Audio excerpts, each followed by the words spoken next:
Yeah. Hello and welcome back to the final video of 2025. 2025? So 2024. 2024. Welcome to the final video of 2024 at Painting Classic Cars. I hope you've all enjoyed your Christmas meal and the chaos the kids bought.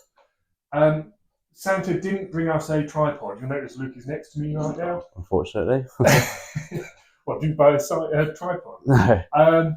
But we found a really high-tech piece of cardboard box and some solvent wipe, which does just as good a job as Luke does at standing still with the camera. So been made redundant, basically. We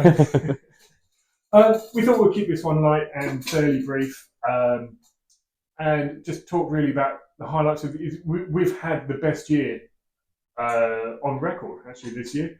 And a lot of that does come down to the YouTube channel. We started at beginning of this year, around March time. So it's been an awesome year, and we've really cracked through some a lot of stuff. And we were talking about our favourite highlights. Yes. Yeah. It's been kind of a challenge because we've done so much this year. We're trying to remember what we've done this year. It's just gone by so quickly that, it's just been a bit of a haze, really. But sort of had to look back through some of the Facebook posts and this, that, and the other to see our favourite stuff. But I think we've got to come up with a couple of things. So yours was? Mine was the was the 51 caddy that we did in sort of, it was gunmetal grey, sort of. Bonatti grey. Bonatti grey. Two-tone, and the roof was a darker colour. That was my favourite finished build that we did. It was a shame, actually, that we didn't put it all together as well, in a way. No, it wasn't. It wasn't a shame at all, mate. We didn't get all that chrome on it. Well, I would have really liked to see it sort of up together, almost driving out the door in a way. That car will be back with us in 2025. Mr. Avery is busy building it. He's given us a few updates and has promised to come by and make us envious, really, because the photographs he's sent through, it's looking an awesome bit of kit. Yep. But, that was quite a build. That was the beginning of this year, and again, that was one of our very first videos. But I think for me, not necessarily my favourite car, but my favourite job, or the one that sticks out in my mind really, would be the Red Mark II Jaguar that we did. Mega job, because of the amount of damage on the front of it. So it was a big job. It was a start to finish job. Yep. And it's the most viewed video on our channel as well. So by a long way, actually. Yeah. By an embarrassingly long way. Yeah. So I think that's kind of been a highlight for me, because it really started this whole YouTube thing that we're doing at the beginning of this year. It was quite a major job. So 2024 has been pretty awesome. Yeah, definitely. Got through a lot of stuff. 2025 right now is looking insane. Lucky for us. Lucky for us, yeah. We've got a Mark 10 Jag coming in quite early this year, which is going to be a full band metal repaint. We've got a 57 caddy coming in. 57? It's 57. Oh. To accompany the 59. Oh, yeah. At the same time. Yeah. That's a full bare metal repaint. Yep. We've got a Mercedes Pagoda. We've got full body on that, finished the metal work, and a full rotisserie bare metal paint job. Yep. We've got a couple of Lotuses coming in. We're already starting to feel the pressure, sort of. Good. You won't that up, mate. We've got a 54 Rolls Royce Silver Spur, I think it is. That's coming in towards the end of 2025. Yep. Bare metal repaint. So lots coming up. Yeah, and as many jobs as we can fit in between.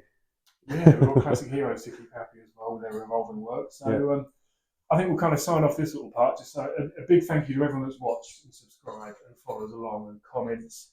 Big thank you, obviously, to Novel for Classic Car, TCP, Total Paint Services.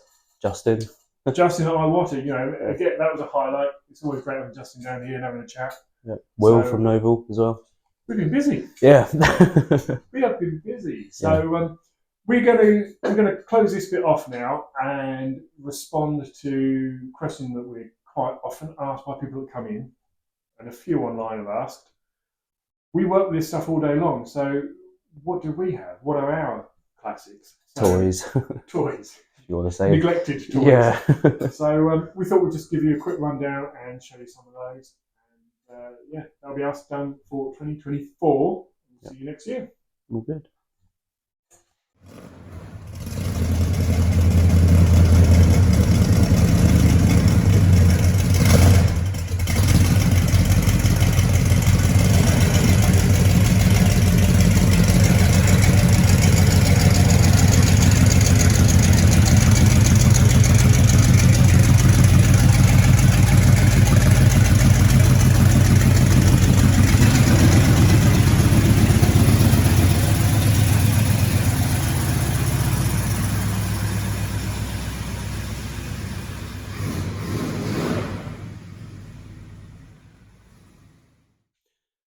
So starting off with my small collection of cars, we've got here a little Mark 1 Fiesta.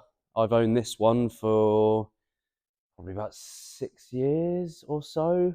It's been sat in one of my garages it ran sort of, but it was just ready for a good refresh, basically. So got it in a good few months ago now, ahead of its ready for a repaint, basically. So I've been spending my spare time, evenings, weekends on this, getting it to where it is now. At the moment it's covered in dust, but it is mostly painted, bar the engine bay, and in body shops, accidents do happen, things do go wrong. I did end up getting a massive run on the front of this, so I blocked that out, but it's okay because I'm doing the engine bay anyway, so I'm going to redo the front panel, try not to get a massive run. Of course, I won't, because I learn from my mistakes most of the time.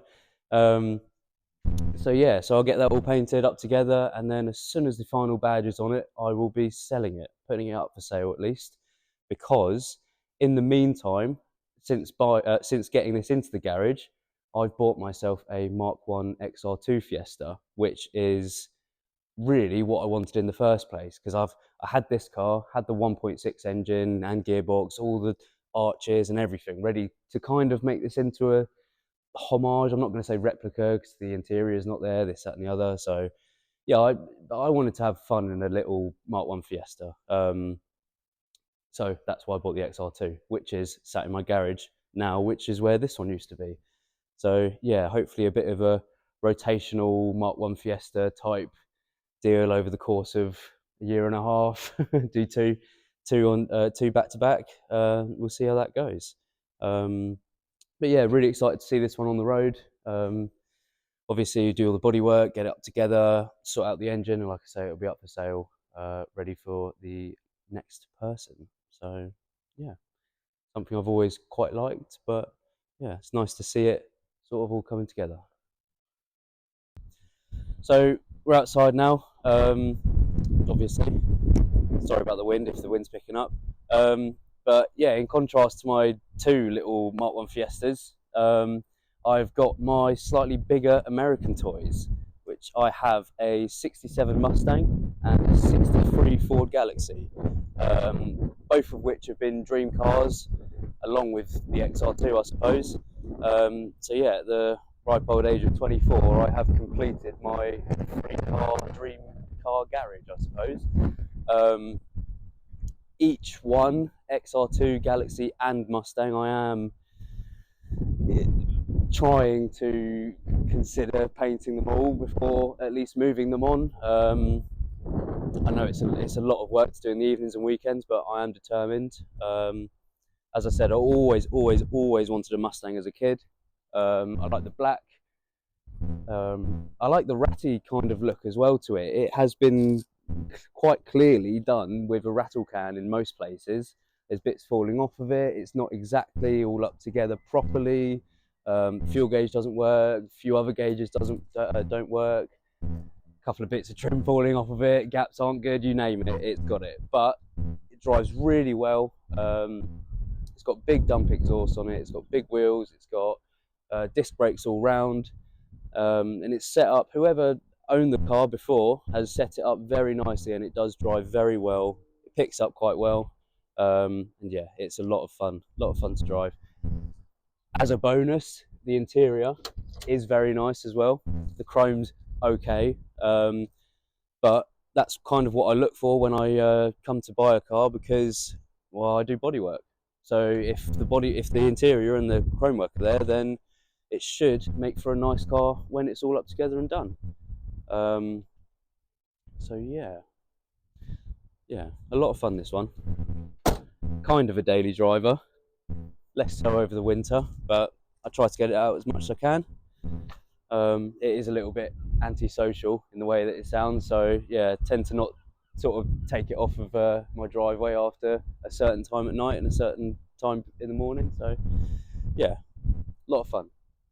Moving on to the Galaxie though, again, another dream car, probably my absolute pinnacle dream car of the last 10 years. A big reason why I jumped in and got this one was because it was a 63, it had the patina, it was, I think, quite a good deal, and they never ever come up for sale in the UK. So this one came up for sale. I think it was in Norwich or Norfolk or something like that. It was about 3.5 hours away, and I just went, yep, come and see it. Went to see it, shook his hand that day, and drove it back 3.5 hours, and it made it completely without fault. And yeah, I have not looked back since. I love this car, and I don't plan on getting rid of it. I will be painting it one day. I expect it will be going gloss black along with all the nice trim. If I save my pennies, I can rechrome the whole lot. But yeah, really nice straight, arrow straight, gloss black, mirror finish, along with the black interior, which has been reupholstered in the last few years, before my ownership, I must add. Yeah, it's gonna look amazing. It will just look amazing. Some people say, oh, why are you gonna paint that with the patina on it? I sort of say, well, it's had its life as patina, and not being funny, but I want a black one. So even if it was a different colour, I'll be painting it black anyway. So yeah, unfortunately, some would say I will be painting it, but that might be a little long way in the future yet. As you can tell, I've got a little lineup of cars, so yeah, maybe in the future I'll get around to doing that at some point.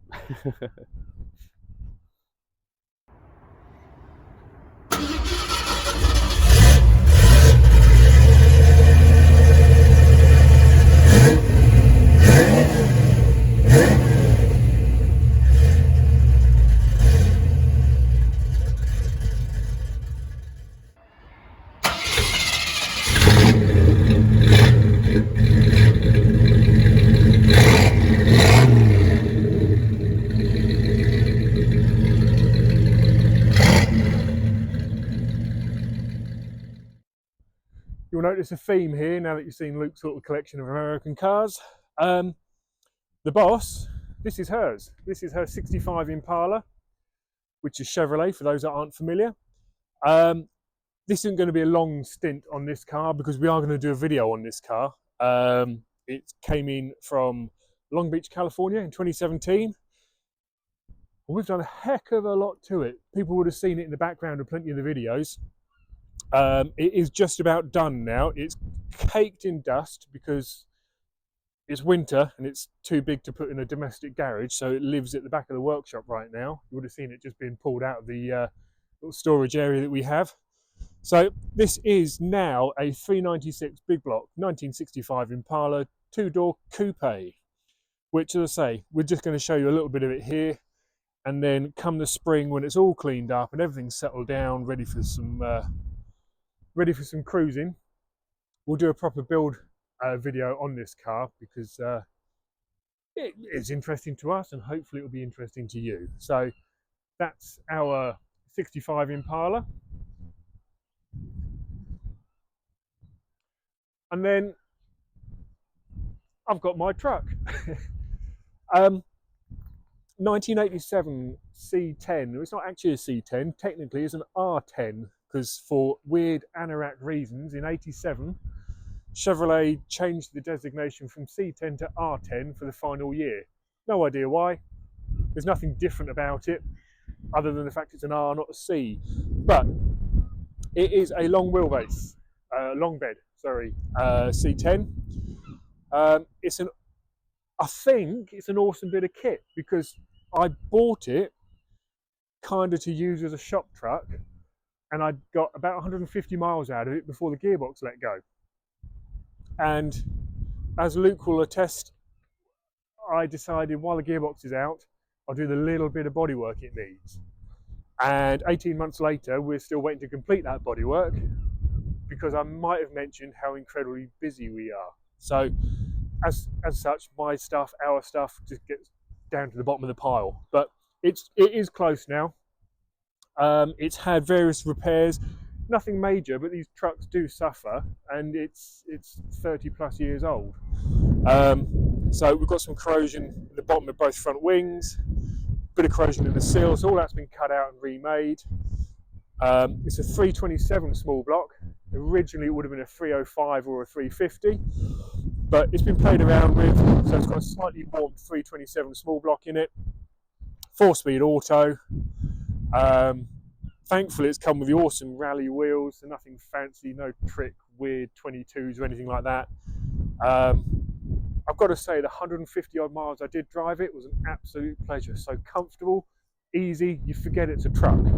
But in the UK, everyone wants a short bed truck because they fit in a garage and things like that. But I've always felt they look disproportionate, and I want a truck to move stuff. So the long bed is perfect. I mean, we've got an 8 foot by 6x4 foot, 6x4 foot bed.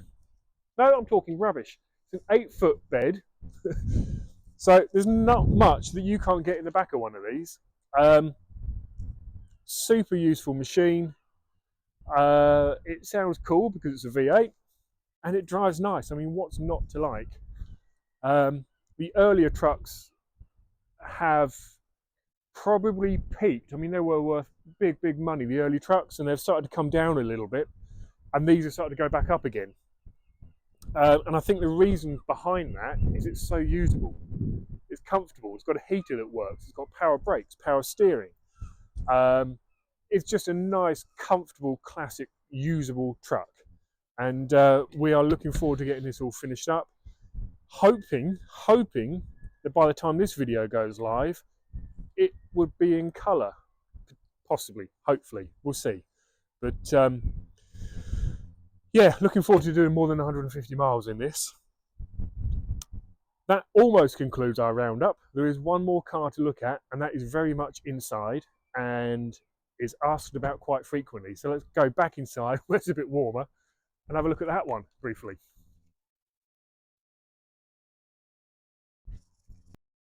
Okay, last but by no means least, to us anyway, quite often asked, what's happening with the yellow Tri-5? Honest answer, sod all. The eagle-eyed out there will notice that a 57 convertible Chevy is our company, or is part of our company logo. So it's no coincidence that the company own this 1957 convertible Chevy. Kind of like the Impala, we will be doing videos on this once we actually get back round to doing stuff. But we actually bought this from a UK dealer who just bought it in from Chicago. And it was an absolute basket case. And we knew that when we bought it. I mean, it snapped in half, chassis had snapped in half, there was no floor pan in it. But it was a challenge, which we'd gladly take on. And they're worth some good money, these. And they're worth saving. They're an iconic 50s American car. And through the wonders of the internet, shortly after we bought it, we got in touch with the original family owners out in Chicago who confirmed that they'd owned the car since 68, I think they got the car. And they kept it all the way through till 2016 when they sold it to the British importer that we bought it from. So we've got chatting, we've got loads of history behind this, which is really great, really great. So as you can see, it still is a basket case. It looks far worse than it is now because it's got a replacement chassis. It's got full floor pan in it front to back. It's got quarter panel repairs in it. A lot of the bodywork is done. It's not a million miles away now from being blasted and then cracking on with the Novel for Classic Car full repaint. And then the tricky stuff comes into play, as in mechanical, trim, electrical, so on and so forth. But this is right down at the very, very, very bottom of the list of things to do. So you will see it for many, many months to come, sitting up here gathering more dust. But I know everyone says it, I'll restore it one day, but we will, and we are. It has cracked on, despite appearances, and we will update you in a video with that fairly soon, hopefully. That's pretty much it now from us. So this is signing off for 2024. Thank you all so much for following and commenting and being part of what we do here. We really do appreciate it. It's hard work doing this every single week and running this, but it is worth it. We really enjoy and appreciate the feedback and look forward to doing more with you, for you in 2025. So hope you had a good Christmas. From everyone here, we wish you a very happy new year, and we hope to see some of you in that happy new year.